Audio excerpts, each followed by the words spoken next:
Hey everyone, Happy New Year. I hope you all had a good time last night and were safe. I'm Yossi Goslin, NBA salary cap analyst, and I want to talk about the New Orleans Pelicans who have a lost season, and it looks like they're going to have some tough decisions ahead of them. We've already heard Brandon Ingram's name out there for a while, and now we're starting to hear not trade rumors, but just kind of what is going to happen with Zion Williamson. It seems like his time in New Orleans could be coming to an end. So I want to discuss that, the Pelicans in general, as we head towards roughly a month before the trade deadline. If you're new to the channel, please subscribe if you haven't already. And please check out the description. I've got all sorts of links for other platforms where you can follow me on. So the Pelicans have the worst record in the league as of today. They've only won 5 games, and they are on a 10-game losing streak. They have the second worst differential in the league. Just about everyone is having an off season, down season offensively, shooting a lot worse, except for Trey Murphy. Even though he's got a higher usage, he's actually held up. But especially Zion, even though he's barely played, he's shooting like 47%, which is really dreadful. He needs to be like 60% for him to get to his whatever his elite level typically is. And I think we're at the point now where the play-in tournament's probably not realistic. I think, though, even if they get healthy, someone else will just get injured as soon as someone else comes back. It's always a revolving door with the Pelicans, not only this season, but in previous seasons. So just naturally, with this combination of a horrible record and injuries, and then some contract decisions coming up for their highest paid players, it's only natural that some tough decisions could be coming up. Some big ones, maybe not necessarily this year. They do have some time. Next year, they could do some of these, but definitely the clock feels like it's ticking now. And like I just mentioned, a big part of this is the bad injury luck. And I wouldn't be surprised, even though this is mostly their unavailability, just knowing the nature of the league, it wouldn't shock me if a coaching change happened anyways.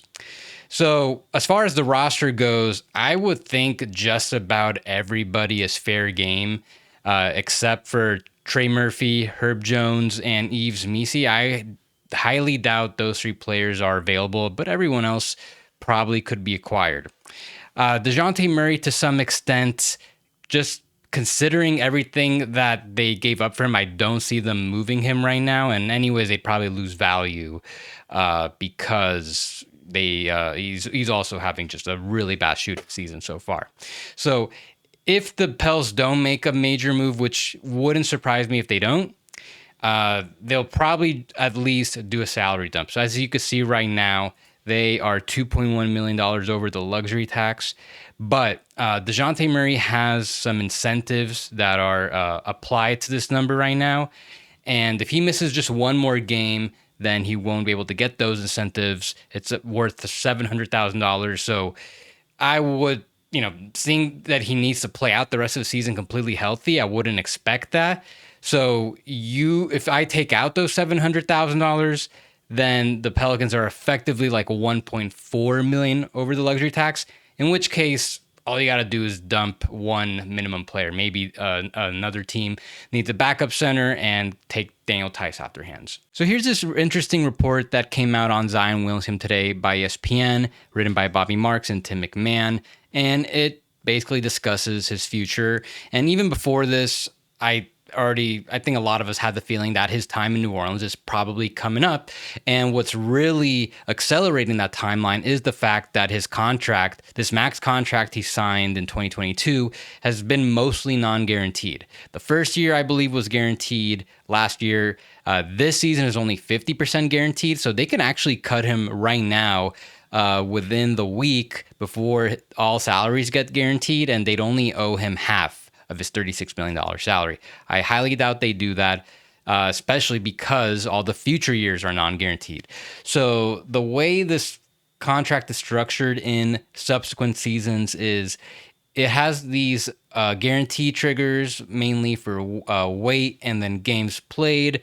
Looks like he's not on track to hit any of those. So his salary is most likely going to be non-guaranteed for next season, but that, you only get the savings if you cut him. But the big difference between this year and next season is that he has a July 15th guarantee date. And that applies to also all the other subsequent seasons. So if he's still on the Pelicans or whichever team has him, they have to decide what to do with him by July 15th. So the Pelicans could cut him and they have a good amount of cap space. They could have a lot if they also were to not resign Brandon Ingram and maybe even trade CJ McCollum.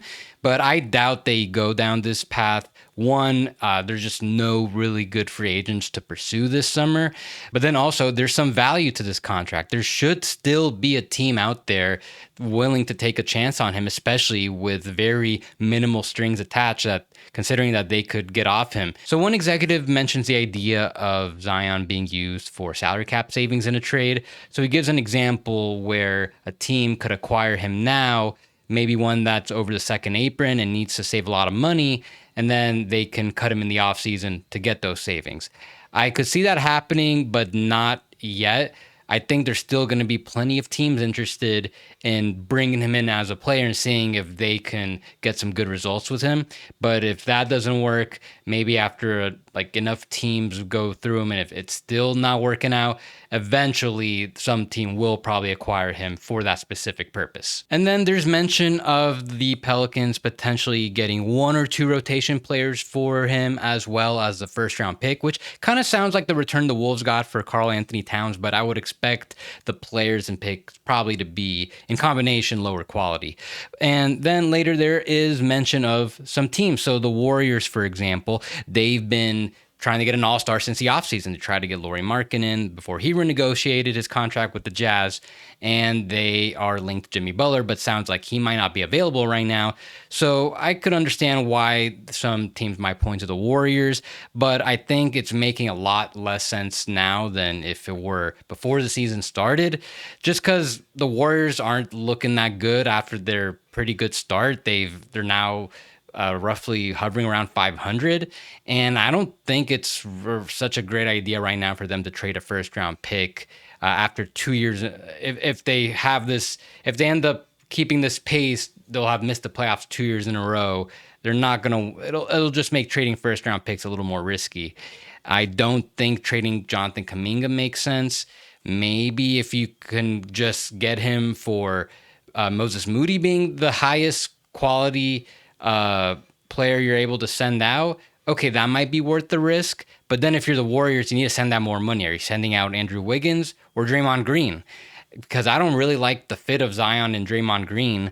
So if the Warriors are serious about getting a guy like Zion, I feel like then you would do that to have him replace Green, and I don't think they're ready to do that. So I just don't, there's too many obstacles for me to see the Warriors being a serious suitor. And then another GM mentioned the Bulls potentially for Zach LaVine. I don't see the Pelicans doing that. Maybe if LaVine goes to a third team and the Pelicans get some savings and some picks, I can maybe see that happening. But the Bulls do make a good deal of sense given their position. And those are the types of teams I want to focus on more, that make the most sense for Williamson to me. Teams that are either in rebuilding positions or they're just likely lottery teams but are hoping to make the leap next season, and the Bulls kind of fit that criteria. Maybe they don't have to give up any valuable players to get it done. Maybe they just send out expiring salaries and then they have an extra protected Blazers pick. Maybe that's the sort of asset that might be enough to get him over. Another team that comes to mind, not in that position that I mentioned, but there's the Heat, just because if there is one team that can potentially get his body right and get him where he needs to be, it's the Heat. But that would really only be, in my opinion, if they end up trading Butler. So that one's probably unlikely. But some of those other types of lottery teams that fit that criteria, there's Charlotte, for example. I could see them wanting to move Miles Bridges to get him. The money's pretty close to making that match. If the Pels don't want Bridges, maybe they can just get a third team to take him and then they get some other picks back instead. Clippers were supposedly linked to Miles Bridges. So maybe there's a three-way there that could work. I just don't know if the Clippers have enough on their own to get Zion Williamson. If the Kings continue to struggle and they might be thinking of doing something crazy, would they consider trading Keegan Murray for Zion Williamson? I don't think they should do that. But like I mentioned in my Kings video, just given how bad things are going, I just kind of have this feeling like hopefully they don't trade Keegan Murray, but I wouldn't be shocked if they did to really spice things up. Then one other team that I think might make the most sense out of all these teams looking to make the leap is the Pistons. So the Pelicans could use another center. I talked about in my my Pelicans video over the offseason scenario that could bring Isaiah Stewart to New Orleans. And the Pistons right now have $14 million in cap space. So they could make a pretty imbalanced trade that could save the Pels a lot of money, get them back under the tax. So I was thinking something like Isaiah Stewart and Fontecchio. That works straight up for Zion. Maybe they send out a protected pick if needed. That would be a pretty nice return for the Pelicans if they can get that. But at the same time, is that really a nice return? If you just look at all these different returns, just like a couple guys, some of them are pretty good, but then like you're not really getting any premium draft equity. At that point, maybe you just consider keeping Zion for now. Try to get him healthy again, have him have a good run, build up the value, and then go on from there. And then there's mention in the report about how the Pelicans are still actively trying to trade Brandon Ingram. He's been available for a while. He's also been extension eligible. Neither side could come to an agreement. Sounds like he wants something max level, and the Pelicans probably want to get him at something below it. But even if they get him back at something reasonable, it would put them over the tax next year. They're only $20 million below the projected amount for next season. Getting a high draft pick all of a sudden really ran up their payroll. I have them projected with number 3 for now. And they're going to have to make some type of cost-cutting move if they want to bring back Ingram. So at this point, I just wouldn't be surprised if he ends up sticking around with the Pelicans and makes it all the way to free agency. Just because, one, he's injured right now, and also he's just a hard guy to plug into so many different teams. And I think some of the teams that he was linked to earlier this offseason, like the Kings and Sixers, for example, I don't think they're in play anymore. So I would imagine that if he reaches free agency, they'll just revisit things there. Maybe there's a sign and trade that can happen at that point. But if he is adamant about max level money with the Pelicans, maybe they could bring him back on that type of thing, but a very short deal, like 1 to 2 years. So with that said, with these payroll issues in mind, I'm also keeping an eye on what happens with CJ McCollum. I mentioned in my Pelicans video from earlier in the offseason how I think it's just a matter of time before they do something with him. So as we're getting to the end of his contract, it'll be a little easier to trade him. I just think that it might not happen this trade deadline. It'll probably be a little easier once he's actually expiring in the off season, especially at his $30 million number. It's whoever takes him has to be prepared for him to be earning that much in a potential reserve role, because if the Pelicans were completely healthy this year, he would probably be coming off the bench. But whatever the Pelicans end up doing, whether they move Zion or Ingram or CJ or anybody, I do not expect them to want to enter a full rebuild despite getting a high draft pick. They already have several good to great starter level players and some really good role players that can sustain a good team. They just need the all-stars to bring that high level talent to get them to the playoffs and advance from that point. And they've already been to the playoffs multiple times, so now it's just about reshuffling their all-stars. And all the moves they end up making between now and the offseason will probably be just to position themselves to compete next year. They were trying to be good this year, didn't work out. And keep in mind that if they do remain league worse, that they are going to have a top 5 pick.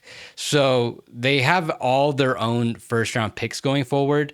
So right now there is no big all-star available, but they will be in a position with all these good draft picks to acquire an all-star if one becomes available. But like I just said, that's easier said than done. who is out there that can help them right now raise their ceiling more than Zion and Ingram? I don't know.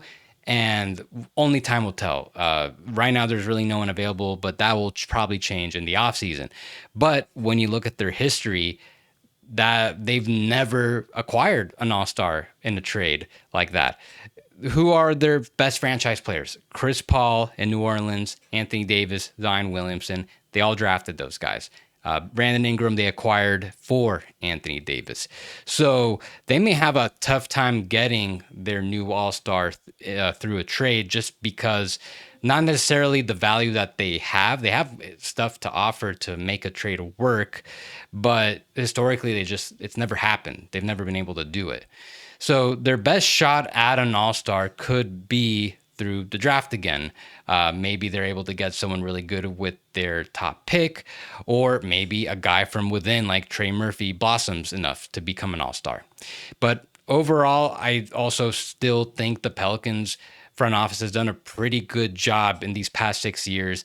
They've drafted really well. I think they've done a great job in the post AD era. Just unfortunately, they've had some really bad injury luck. And the big difficulty now, the big challenge in getting through this next era, if it doesn't involve Zion and Ingram, is who are going to be the next all-stars, because getting those players is going to be, there's just so much uncertainty with that. And that's everything I got. Thank you guys for watching. Please, again, check the description for all the links I've got. I've got a Substack. You can follow me on Twitter, all that good stuff. See where else you could support me.